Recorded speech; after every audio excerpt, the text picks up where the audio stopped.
வணக்கம். இன்றைக்கி நம்ம ரொம்ப இன்ட்ரெஸ்டிங்கான ஒரு வீடியோ தான் பார்க்க போகிறோம். அது என்ன வீடியோனா, இந்த உலகத்திலேயே 2வது பெரிய கடற்கரை எதுன்னு பார்த்தீங்கன்னா, நம்ம வந்தாரை வாழ வைக்கும் சென்னையில் உள்ள மெரினா கடற்கரை தாங்க. அதை பற்றின வீடியோ தான் இப்போ பார்க்க போகிறோம். வாங்க வீடியோக்குள்ளே போகலாம்.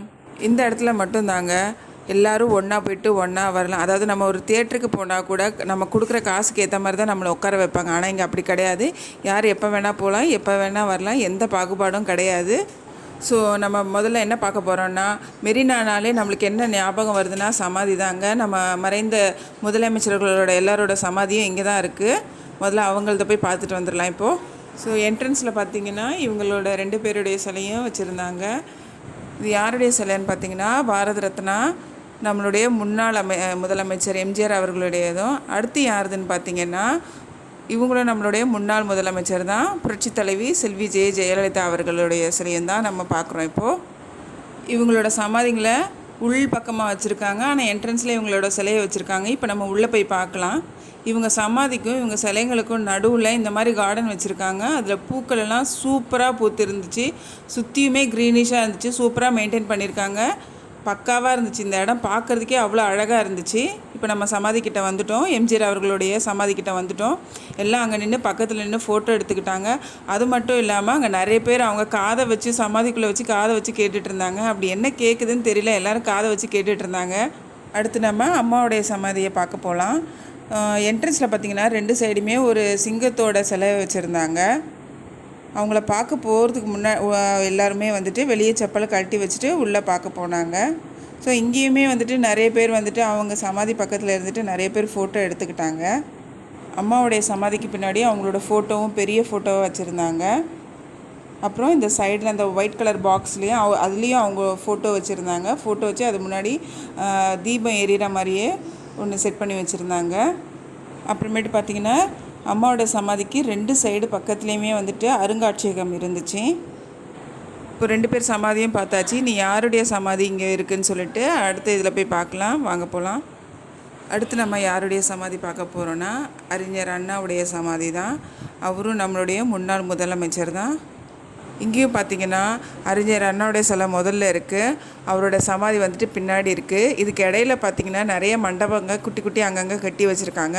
அங்கே பார்த்திங்கன்னா நிறைய பேர் ஸ்டூடெண்ட்ஸ் தாங்க உட்காந்து அங்கங்கே படிச்சுட்டு எழுதிக்கிட்டு சாப்பிட்டுட்டு ரெஸ்ட் எடுத்துகிட்டு இருக்காங்க.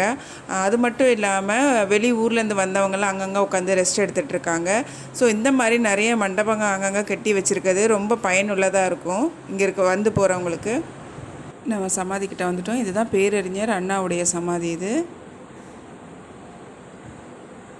இங்கேயும் நிறைய பேர் வந்துட்டு இது மாதிரி தான் ஸ்டில்ஸ் எடுத்துக்கிறாங்க. இந்த சமாதியில் என்ன போட்டிருக்கு பார்த்திங்கன்னா, பேரறிஞர் அண்ணா தோற்றமும் அவரோட மறைவும் இதில் எழுதியிருக்காங்க. ஸோ அறிஞர் அண்ணாவுடைய சமாதிக்கு பின்னாடி தான் நம்மளுடைய முன்னாள் முதலமைச்சர் கருணாநிதி அவர்களுடைய சமாதியும் இருக்குது. இவரோட சமாதியை சுற்றி அவர் சொன்ன கருத்துக்களை எல்லாத்தையுமே வந்துட்டு பதிச்சு வச்சுருக்காங்க. இந்த இடத்துல பார்த்திங்கன்னா மக்களோட கூட்டமும் ஜாஸ்தியாக இருக்குது. அதே நேரத்தில் வந்துட்டு செல்ஃபி நிறைய பேர் எடுத்துக்கிறாங்க சமாதி பக்கத்தில் நின்றுட்டு. இங்கே எங்கே பார்த்தாலுமே பச்சை பசேல்ன்ட்டு நல்லா க்ரீனிஷாக அழகாக இருந்துச்சுங்க. பார்க்குறதுக்கே சூப்பராக இருந்துச்சு. வெயிலும் அவ்வளோவா தெரியல, ஏன்னா கடற்கரை ஓரத்தில் இருக்கிறனால சூடும் நம்மளுக்கு அவ்வளோவா தெரியல. இதுதான் மறைந்த முன்னாள் முதலமைச்சர் கருணாநிதி அவர்களுடைய சமாதி. இந்த இடத்துக்கு பார்த்திங்கன்னா நிறைய மக்கள் வந்து போயிட்டுருக்காங்க. அது மட்டும் இல்லாமல் வெளியூர்லேருந்து மக்கள் நிறைய பேர் வராங்க.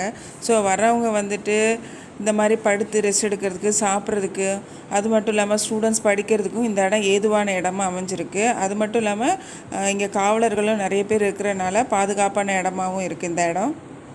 அடுத்து நம்ம இதை விட்டு வெளியே வந்துட்டோன்னா, இந்த ரோட்டில் பார்த்திங்கன்னா 2 சைடுமே வந்துட்டு தள்ளு வண்டி கடைங்க நிறைய இருக்குது. குட்டி கடைங்க நிறைய வச்சுருக்காங்க. ரோட் சைட் ஷாப்பு நிறைய இருக்குது. ஐஸ்கிரீம் கடைங்க, மருதாணி போடுற அச்சு கடைங்க, அப்புறம் பாப்கார்னு, இந்த மாதிரி ஃப்ரூட்ஸு, வேர்க்கடலை, இந்த மாதிரி நிறைய வச்சுருந்தாங்க 2 சைட்லேயுமே. இந்த ஷால் பார்த்திங்கன்னா 2 ஷால் 100 ரூபாவாம். இந்த மாதிரி ரோட் சைட் கடைங்க நிறைய இருந்துச்சுங்க. துணி கடை, பொம்மை கடை, கீ செயின் கடை, ஐஸ்கிரீம் ஷாப்ஸு, இதெல்லாம் நிறைய இருந்துச்சு. இந்த பபுள்ஸ் பார்த்திங்கன்னா ஒரு பபுள்ஸ் 50 ருபீஸு. இந்த பொம்மை பார்த்திங்கன்னா தண்ணியில் ஸ்விம் பண்ணுற மாதிரி இருக்குது. இதுவும் ஒரு பொம்மை வந்துட்டு 50 ருபீஸு.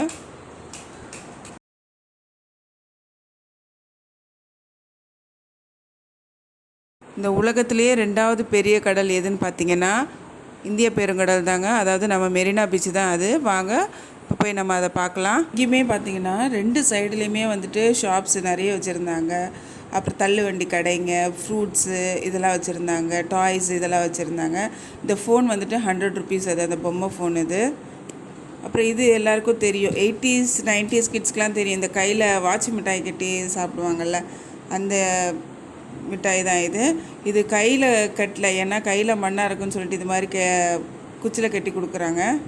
நம்ம ஆளுங்க என்ஜாய் பண்ணுறாங்களோ இல்லையாப்பா, ஆனால் அங்கங்கே நின்றுட்டு செல்ஃபி மட்டும் மறக்காமல் எடுத்துக்கிறாங்க. விதவிதமாக நின்று ஸ்டில்ஸ் கொடுத்து எடுத்துக்கிறாங்க. ஸோ இப்போ அதுவும் ஒரு ஹேபிட்டாக ஆகிடுச்சு. இப்போ எங்கே போனாலும் செல்ஃபி எடுக்கிறது வந்துட்டு ஒரு ஹேபிட்டாக ஆகிடுச்சு. நம்ம குழந்தைங்க வீட்டில் இருந்தால் என்ன தான் வெரைட்டியாக சமைச்சு போட்டாலும் இல்லை ஃப்ரூட்ஸே சாப்பிட கொடுத்தாலும் பசிக்காது, பிடிக்காது, இது மாதிரி தான் சொல்லுவாங்க. ஆனால் வெளியில் வந்த உடனே இதெல்லாம் பார்த்த உடனே அவங்களுக்கு எங்கே தான் பசி வருதுன்னு தெரில. என் பையனும் பார்த்த உடனே பசிக்குதுன்னா ஸோ ஃப்ரூட்ஸை வாங்கி கொடுத்தேன். அப்படியே ஃப்ரூட்ஸை வாங்கி கொடுத்து நாங்கள் நடந்து வந்தோம். வந்த உடனே நாங்கள் இந்த பஜ்ஜி கடையை பார்த்த உடனே எங்களுக்கும் பசி வந்துருச்சு. ஸோ பஜ்ஜி நாங்கள் வாங்கி சாப்பிட்டுட்டு இருந்தோம். அப்படியே சாப்பிட்டு முடிச்சுட்டு அப்படியே கடலை நோக்கி நடந்து போயிட்டு இருந்தோம். நடந்து போகிற வழியில் 2 சைடுமே ஷாப்ஸ் தான். நிறைய டாய் ஷாப்ஸு, காஸ்மெட்டிக்ஸு, ஷூஸு, செப்பல்ஸு, கேர்ள்ஸுக்கு, பாய்ஸுக்கு, கிட்ஸுக்கு, பெரியவங்களுக்கு எல்லாருக்குமே ட்ரெஸ்ஸஸ்லாம் இருந்துச்சு. சென்னையில் உள்ள மக்களுக்கு இந்த இடத்த பற்றி கண்டிப்பாக நல்லா தெரிஞ்சிருக்கும். தெரியாத மக்களுக்கு இந்த வீடியோ கொஞ்சம் யூஸ்ஃபுல்லாக இருக்கும்னு நான் நம்புகிறேன். எப்படி டி நகர் ரங்கநாதன் தெரு எப்படி ஜேஜேன்னு கூட்டமாக இருக்குமோ அதே மாதிரி தாங்க இந்த இடத்துலையும் கூட்டம் ஜேஜேன்னு இருக்கும். நாங்கள் மதியானம் போனனால இந்த இடம் கொஞ்சம் காலியாக இருக்குது. மசாலா பொருளும் அப்புறமேட்டு வந்துட்டு பாத்திரங்க இது மட்டும்தாங்க இந்த கடையில் மிஸ் ஆகுது, இங்கே இருக்கிற கடைகளில் மிஸ் ஆகுது. மற்றபடி எல்லாமே இங்கே கிடைக்குது. கம்மல் பார்த்திங்கன்னா இந்த கடையில் பார்த்திங்கன்னா இந்த கடையில் இல்லைங்க, ஆல்மோஸ்ட் இங்கே இருக்க மேக்ஸிமம் எல்லா கடையிலுமே 10 ருபீஸ்லேருந்தே ஸ்டார்ட் ஆகுது. டிசைன்ஸும் சூப்பராக தாங்க இருக்குது, நல்லாயிருக்கு பார்க்குறதுக்கு கம்மல். அப்புறம் இந்த மாதிரி டாப்ஸும் வச்சுருக்காங்க நிறைய கடைகளில். அதோடய ப்ரைஸ் பார்த்திங்கன்னா அது மேலே இந்த மாதிரி ஒரு லேபிளில் போட்டு எழுதி ஒட்டி வச்சிடுறாங்க. நான் ஏற்கனவே சொன்ன மாதிரி டாய்ஸும் நிறைய வச்சுருந்தாங்க. அதில் மேக்ஸிமம் பார்த்திங்கன்னா டெடிபேர் தான் நிறைய இருந்துச்சு. இதெல்லாம் பார்த்திங்கன்னா ஜென்ஸு டிஷர்ட்டு. இப்போ பார்த்திங்கன்னா கடைகளெல்லாம் தாண்டி வந்தாச்சு, கரை ஓரம் வந்துட்டோம். கரை ஓரம் பார்த்திங்கன்னா குதிரை சவாரி, அப்புறம் இந்த கன் ஷூட்டு, இந்த ராட்டினம் இது மாதிரிலாம் இருந்துச்சு. இந்த ராட்டினம் பார்த்திங்கன்னா ஒரு ரைடு வந்துட்டு 40 ருபீஸ் இது. இந்த ரைடில் பார்த்திங்கன்னா கார் இருக்குது, அப்புறம் அன்னப்பறவை, ட்ராகன் இதெல்லாம் தான் இருந்துச்சு இந்த ரைடில். அப்புறம் கன் ஷூட் பண்ணோம். கன் ஷூட் பார்த்திங்கன்னா 30 ருபீஸு. 30 ருபீஸுக்கு 10 புல்லட்ஸு. அப்புறம் கடற்கரைக்கு வந்துட்டோம். தண்ணியில் இறங்கி கொஞ்சம் நேரம் டைம் ஸ்பெண்ட் பண்ணோம். பீச் பார்த்திங்கன்னா குழந்தைங்களுக்கு இல்லைங்க, பெரியவங்களுக்கும் அது ஒரு ஜாலி தான்.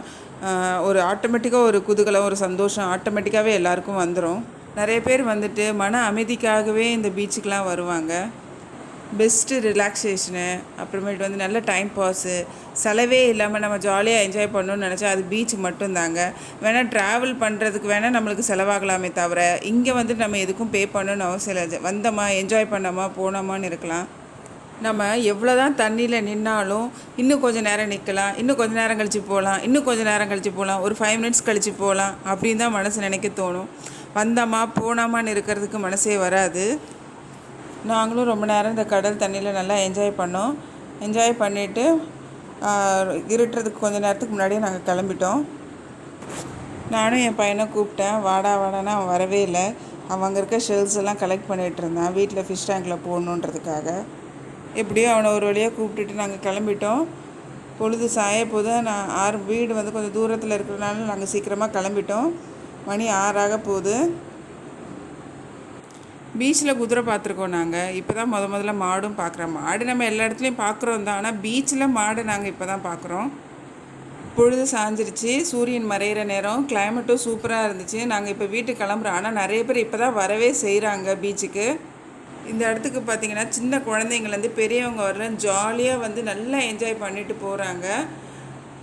அப்புறம் இது பார்த்திங்கன்னா பேக் விற்றுட்டு இருந்தாங்க. இந்த பேக்கோட ப்ரைஸ் பார்த்திங்கன்னா 99 ருபீஸ். இது எல்லாமே 99 ருபீஸ் தான். இது ஸ்கூல் பேகு, அப்புறம் ட்ராவல் பேகு, சாதா ஹேண்ட் பேக், இது எல்லாமே 99 ருபீஸ் தான் போட்டிருந்தாங்க. இதில்